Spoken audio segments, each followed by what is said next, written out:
La bataille ne se joue pas dehors, elle se joue en nous. Il est facile de croire que le problème est à l'extérieur, le système, les lois, les dirigeants, la société, les autres. On passe du temps à dénoncer, à critiquer, à chercher le changement dans les structures visibles. Mais tant que l'attention reste tournée uniquement vers le monde extérieur, la véritable transformation n'est pas commencée. Car la bataille, la seule qui soit réelle, décisive, intime, se joue à l'intérieur de chacun.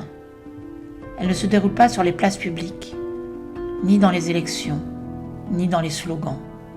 Elle se passe dans le silence de l'âme, là où s'affrontent chaque jour deux forces, ce qui est vivant en nous et ce qui est programmé. Ce qui est naturel, intuitif, libre, enraciné, et ce qui est artificiel, conditionné, imposé, fabriqué. Le combat se joue entre la part de nous qui cherche à rester reliée au réel, au corps, à la vérité simple, au vivant, et celle qui peu à peu s'est habituée à répondre à des normes, des scripts, des automatismes intégrés dès l'enfance. Ce n'est pas une image, c'est un fait. Chaque jour, des gestes sont posés sans conscience, des désirs naissent sans qu'on sache d'où ils viennent, des choix sont faits en fonction de ce que l'extérieur attend et non de ce que l'intérieur demande.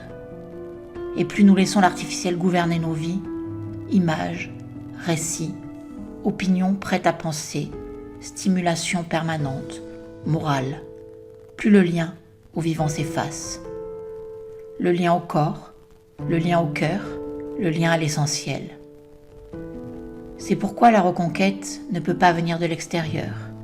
Elle commence en soi, dans cette décision radicale de faire pause, de désactiver le pilote automatique, de redevenir témoin, observateur, acteur conscient de ce qui nous traverse.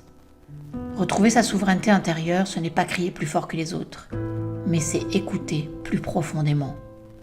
C'est discerner chaque jour ce qui vient du vrai et ce qui vient du système, ce qui vient de l'âme et ce qui vient de l'algorithme. Et lorsqu'on commence à vivre depuis ce centre, quelque chose change, pas seulement pour soi, mais autour de soi. Une onde se propage, vibratoire, silencieuse, mais réelle. On ne réagit plus au chaos, on ne nourrit plus le faux, on devient présence. Et cette présence ancrée, non manipulable, rayonne. Elle inspire sans imposer, elle libère sans convaincre.